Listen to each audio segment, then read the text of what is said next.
Good morning. You're listening to Retake Our Democracy.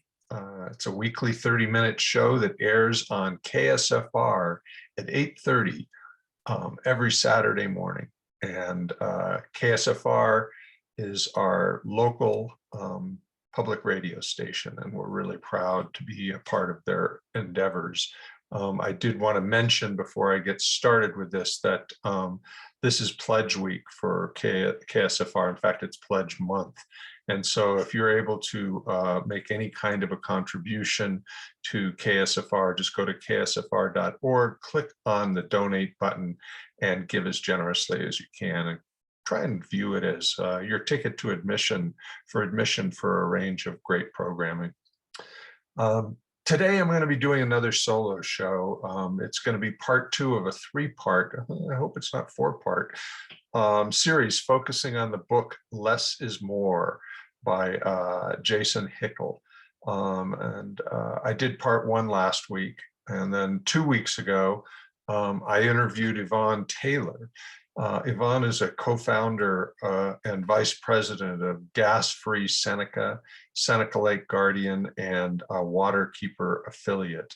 And for many of you, I expect the topic of conversation in that show will be a bit surprising.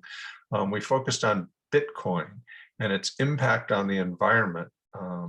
And that's something I knew absolutely nothing about, but it was shocking. If you aren't familiar with the process for creating Bitcoin and how it destroys the environment, then this show will just blow your mind. So if you're driving around today and don't catch all of today's show, you can catch the rest of this show. You can catch last week's part 1, and you can catch the interview with Yvonne by going to retakeourdemocracy.org, clicking on the actions and events page, and then scrolling down to Retake Conversations, and all of our shows dating back over a year and a half are videotaped and there. I also just wanted to make an acknowledgement, as is our practice, that we are conducting this radio show on stolen Tewa land. And we want to thank our Tewa neighbors for their tremendous shepherding of and nurturance of the earth. We can learn a good deal from them by just examining their stewardship of the earth. So thank you to them. I also want to remind our listeners that Retake is creating a 501c3 to begin to dive more deeply into transformational change and tie that work to an expanded legislative agenda. We want to begin bringing ideas to the legislature rather than reacting to what they feed us. And we're also going to start our legislative work much earlier. We'll be launching a much more intensive interim hearing presence this year, and certainly in future years. And if you go to the menu bar in Retake, the menu bar at retakeourdemocracy.org and click on Rethink, you can find our scope of work and our vision and purpose, and also a link to a page we're calling What We're Watching and What We're Reading, where you'll see a number of books like Less is More, and also articles that are, obviously far shorter, that we feel are seminal to really understanding the kind of change that Rethink is anticipating, advocating for. So check it out. And while you're there, you'll also see that there's an invite for a Rethink huddle. We've been meeting twice a month for a month now, and this will be our 3rd huddle on May 25th at 6 p.m. And the registration info and Zoom link is available there. And it's really important for our listeners to understand that there's nobody else out there that's going to do this except us. It's trailblazing territory, and it's very exciting. And I hope you'll join us. And so the Rethink huddles are an opportunity to find out more about what we're doing and where you can plug in, and also to meet some other people, like-minded people. We have some very stimulating conversations, so I encourage you to do that. So we're ready to do less is more. If for some of you who weren't here or didn't see or listen to the show last week, I shared Hickel's views on how capitalism evolved. And it's not out of feudalism with serfs, choosing work in manufacturing as a means of escaping from the feudalist system. That's just not what happened. It's rather that capitalism was spawned only after 150 years of what has been called the golden age of the proletariat. And during this time frame, this was after the Black Death had eliminated 30% of the population of Europe. And so labor was in much greater demand. And the workers took advantage of that, and they secured their own land. They created commons where they tilled and harvested the soil together, shared the gains from it, but also had food to eat. And that was a period of time when workers had the highest income, the highest quality of life that they had at any time in previous history. And so, but this all came to an end when the nobility and the merchant class realized that they really needed the labor from those workers. And they also needed some accumulated assets to invest in machinery and things like that. And so basically the nobility just kicked all of the workers off their land and captured it in a process called enclosure. And through that process, the workers they had no source of food, they had no source of income, and so they were desperate, and they had to work for the merchants and the lords at whatever price they were willing to be paid. They were willing to pay, and that was often starvation wages.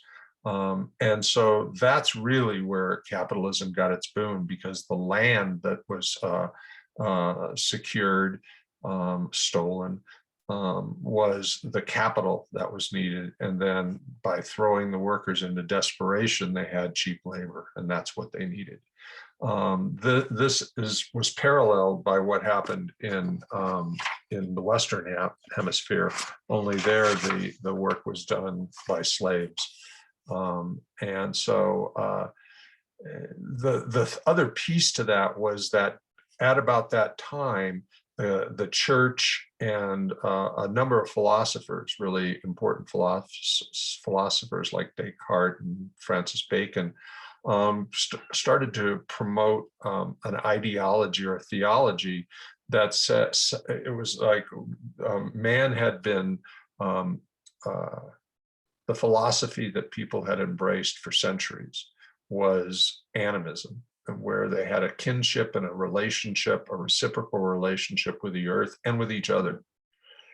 And the church and the philosophers divorced man from earth. And you'll remember in Genesis, it's like to take dominion of the earth. And it got much more explicit with Francis Bacon about not just that Mother Nature was for the plundering, and that it was their responsibility to do that, but also that that men and women were also part of nature. And Descartes had divided the mind from the body, and the body was just part of nature, and it was a cog in the wheel, and it was what justified slavery and the enclosure process. So that's where we left off last time. And so today we're going to start by taking a look at, and basically what I did last time, for those of you who weren't with us, I just read some passages as we just went along, and select passages to give you an idea both of the richness of the language and the clarity of the thought that we find in this book. So during the 1600s, Descartes' views were leveraged to bring the body under control, to defeat its passions and desires, and impose on it a regular, productive order. Any inclination towards joy, play, spontaneity, the pleasures of bodily experience was regarded as potentially immoral. In the 1700s, these ideas coalesced into a system of explicit values. Idleness is sin. Time is money. In the Calvinist theology that was popular in the Western Christianity at the time, profit became the sign of moral superiority and success, the proof of salvation. To maximize profit, people were encouraged to organize their lives around productivity. Those who fell behind in the productivity race and slipped into poverty were branded with the stigma of sin. The poverty was recast not as a consequence of dispossession, but as the sign of personal moral failure.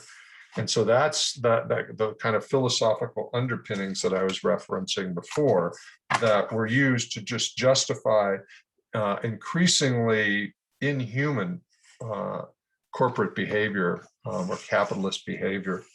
And so the thought goes on, and Haeckel writes, in order to generate profits for growth, capital seeks to appropriate nature as cheaply as possible, and ideally for free. The elite's seizure of Europe's commons after 1500 can be seen as a massive uncompensated appropriation of nature. So too with colonization, when Europeans grabbed huge swathes of the global south, vastly more land and resources than Europe itself contained. Silver and gold from South America, land for cotton and sugar in the Caribbean, Indian forests for fuel and shipbuilding, and during the scramble for Africa that got underway after 1885, diamonds, rubber, cocoa, coffee, and countless other commodities, including slaves. All of this was appropriated virtually for free. By free, I mean here, not just in the sense that they didn't pay for it, but also in the sense that they gave nothing back. There was no gesture of reciprocity with the world or the land. It was pure extraction, pure theft. In a system where nature is external, the cost of plundering it can be externalized. And so, in that, I think you get a really clear picture of the underpinnings of capitalism. And Haeckel goes on to say that he takes a look at the Martinican writer Amy Sasadi, and he put it, colonization is at base a process of thingification. But there was also something else going on. The colonized were cast as primitive, precisely because they refused to accept the principles of human nature dualism. In the writings of European colonizers and missionaries, we see that they were dismayed that so many of these indigenous people they encountered insisted on seeing the world as alive, seeing mountains, rivers, animals, and plants, and even the land as filled with agency and with spirit. And so that obviously was anathema for an ideology that called for exploiting the land and basically destroying the land in the service of profit. And let's see, we're going to go on to page 80. Oh, this is interesting. He talks about his first experience understanding capitalism, Haeckel does. I still remember when I first learned about the history of capitalism in school. It was a happy story that started with the invention of the steam engine in the 18th century and worked its way through a parade of technology innovations from the flying shuttle all the way up to the personal computer. I remember marveling at the glossy pictures in the textbook. As this story would have it, economic growth is like a fountain of money that springs forth from technology itself. It is a wonderful tale, and it leaves us with the hopeful impression that with the right technology, we should be able to get growth more or less out of thin air. And then he goes on to say that this was true well before the steam engine, this ideology. Even in the early 1500s, innovations in sugar milling technology allowed plantation owners to put more land under sugar than they otherwise would have been able to process. Similarly, the invention of the cotton gin enabled producers to expand cotton monoculture. New wind-powered pumps were used to drain Europe's wild wetlands, opening vast tracts of land to farming. The development of bigger blast furnaces allowed for faster iron smelting, which in turn paved the way for more mining, and more logging was needed to fuel the furnaces to the point where huge swathes of Europe's forests were felled to produce iron. The power of technology is that it enables capital and labor to be more productive, to produce more and faster, but it also speeds up the appropriation of nature. And he goes on to say, the first step to grasp that for most of American history and human history, I'm sorry, and this is really important because we sort of assume that capitalism is just a human instinct, a human nature, a way of organizing human nature. But he goes on to say that economies were organized around the principle of use value. And he says for almost all of human history until capitalism came along. A farmer might grow a pear because that he liked the sweet flavor, or because it takes the edge off their hunger in the afternoon.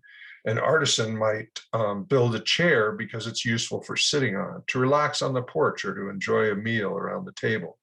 And they might choose to sell these things in order to get money to buy other useful things, like a hoe for their garden or a pocket knife. In fact, this is how most of us even today participate in the economy. When we go to shops, it's usually to buy things that will be useful to us, like ingredients for dinner or a jacket to protect us against the winter.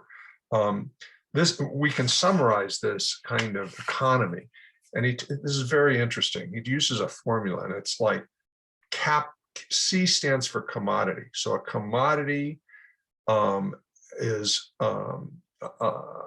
goes to money, is purchased with money so that someone can go buy another commodity. But these are all for their own personal use. They're for, and it's to meet a need, to survive, essentially. But capitalism flips it and makes it so that money purchases commodities so that it can produce more money. And that goes on infinitely. And he uses a great example. It's going to take me a minute to find this here. Okay, here it is. This is great. He says that capitalism essentially feeds on growth, which is pretty hard to dispute. But he gives an analogy of how this actually plays out in terms of natural resources. A king came to a man and wanted to offer him a present, a gift for his service. And he says, name whatever you want. And the man responded humbly, my king, I'm a modest man. All I ask is that you give me a bit of rice. He took out a chessboard and continued, put 1 grain on the first square, 2 on the second, 4 on the third, and continue doubling the grains on each square until you reach the end of the board. I will be content with that. The king thought it was an odd request, but agreed, glad that the man had not asked for anything more extravagant. Well, it turns out by the end of the first row, there were fewer than 200 grains on the board, not even enough for a meal. But then things became very strange. On the 32nd quarter, only half through, the king had to place 1 billion grains, bankrupting the king and the kingdom. If he had been able to continue, he would have had to place 9 million trillion grains on the 64th square, enough to cover the whole of India with rice a meter thick. So the point here is that exponential growth, if you're growing at 3% per year and you carry it out decades, it creates an enormous use of resources and consumption required to generate that growth. And so one of the things that he does is he then goes on to talk about today's global economy is worth over $80 trillion, okay? So to maintain an acceptable growth rate for capital needs, capital needs to find outlets for new investments worth $2.5 trillion next year. That's the size of the entire British economy, one of the biggest in the world.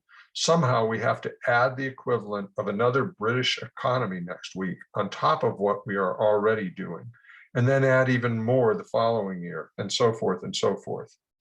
And so over the past 500 years, an entire infrastructure has been created to facilitate the expansion of capital, limited liability, corporate personhood, stock markets, shareholder value rules, fractional reserve banking, credit ratings. We live in a world that's increasingly organized around the imperatives of accumulation.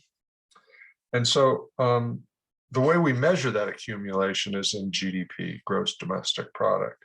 And I wish I could show you this chart, but basically what we're facing right now is that we are already consuming 100% more natural resources than UN studies have indicated are sustainable, double. But by 2050, with a 3.2% growth rate in GDP, we will double that again. And those resources are just not available. It's not sustainable. We don't have enough rice to fill that checkerboard. And so one of the things that he articulates is that that growth is, whether or not we like it, whether or not we want it, we cannot sustain it. We will burn up the earth. And but he also points out that the forces of capitalism are really, really good at ensuring that the conditions they need for growth are made present. And so, for example, he writes that after the end of colonialism in the 1950s, many newly independent governments had been developing a new direction in economics. And here he's talking about largely in the global South. And we're talking about Central America, South America, parts of Africa, and so forth. They were rolling out progressive policies to rebuild their countries, using tariffs and subsidies to protect domestic industries, improving labor standards and raising workers' wages, and investing in public health care and education. All of this was intended to reverse the extractive policies of colonialism and improve human welfare. And it was working. The global South economies grew at 3.2% per year in the 60s and 70s. Crucially, in most cases, growth was not pursued as a goal in and of itself. It was a means to recovery, independence, and human development, much as it was for the West in the years after the Great Depression. So then he goes on to say that at a certain point, just as the nobility got frustrated and with the workers in the 1500s and dispossessed them, essentially, the global North and the capitalist megacorporations felt the same way about South Central America. And so during the debt crisis of the 80s, he writes, they leveraged their power as creditors and used their control over the World Bank and the International Money Fund to impose structural adjustment programs. That's what they also imposed on Greece and the Euro in Europe, to impose structural adjustment programs across Latin America, Africa, and parts of Asia, with the exception of China and a few others. Structural adjustment forcibly liberalized the economies of the global South, tearing down protective tariffs and capital controls, cutting wages and environmental laws, slashing social spending, and privatizing public goods, all to break open profitable new investments for foreign capital and multinational companies. I might add that it also destroyed the democracies that were emerging in those countries. And so neoliberal globalization, he writes, fundamentally reshaped the economies of the South. Governments were forced to abandon their focus on human welfare and economic independence and focus instead on creating the best possible conditions for capital accumulation. This was done in the name of growth, but the consequences were disastrous. Structural adjustment caused 2 decades of economic crisis with rising poverty, inequality, and unemployment. Growth rates across the South actually collapsed during the 80s and the 90s from 3.2 to 0.7% per year. He goes on to talk about how, it's not just that, and I want to take a break here. I forgot to do this. I want to remind you that this is KSFR 101.1 FM and that it's Pledge Week. And we're kind of hoping you can make a contribution to KSFR. So just go to ksfr.org and make that contribution. He goes on to point out that all of this exploitation of the South, the profits have all gone to the North. And what is incredible is that, and some of you may know this, but he cites some statistics about who is going to pay for this in terms of the looming crisis from climate change. And first is who's causing it.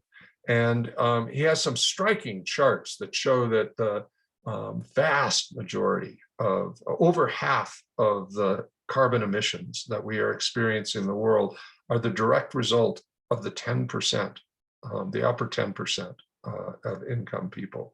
And it's also the wealthy nations of the North. And then he goes on to point out that it is in the global South that will endure 92% of the costs of climate change catastrophes. That's what's happening already, and it's only going to get worse. And 98% of the deaths that result from climate change. So we here in the United States are looking at forest fires and hurricanes and floods and feeling besieged. Well, in the global South, it is 100 times worse. And we're the ones causing it. And so what Jason Hickel has done in Less is More, and I'm now like, almost done. I've got about 50 more pages to read. He has gone into what a growth-free or a growth-free life would be on Earth, not just for the plants and the animals, but for you and I.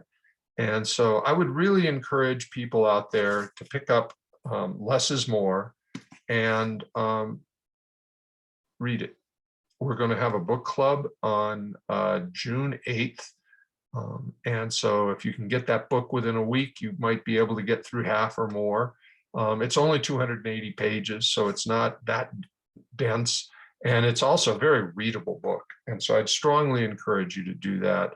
And I'd also strongly encourage you to get involved with Rethink Our Democracy and our emerging process of taking some of the lessons from Less is More and some of the work from organizations like the Democracy Collaborative to kind of build a bridge between what we know works on an international scale and translate it into policy and legislation that fits New Mexico. So if that sounds like something you'd be interested in doing, go to rethakeourdemocracy.org and click on Rethink and just take a little tour. Take a look at what we're reading and what we're viewing in terms of videos. There's some very interesting stuff there that doesn't require you to have a book.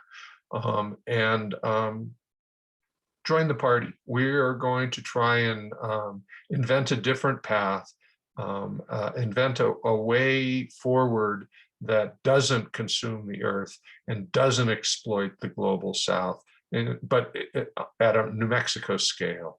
And so we hope you'll do that. And we're out of time today, so we'll return to this next week for another, and I think we'll be able to get through the rest of it next week. And thank you for listening. And do please stay healthy, stay safe, and most of all, stay active. It's the only way we're going to fix this mess. And believe me, it's a mess. We need to fix it.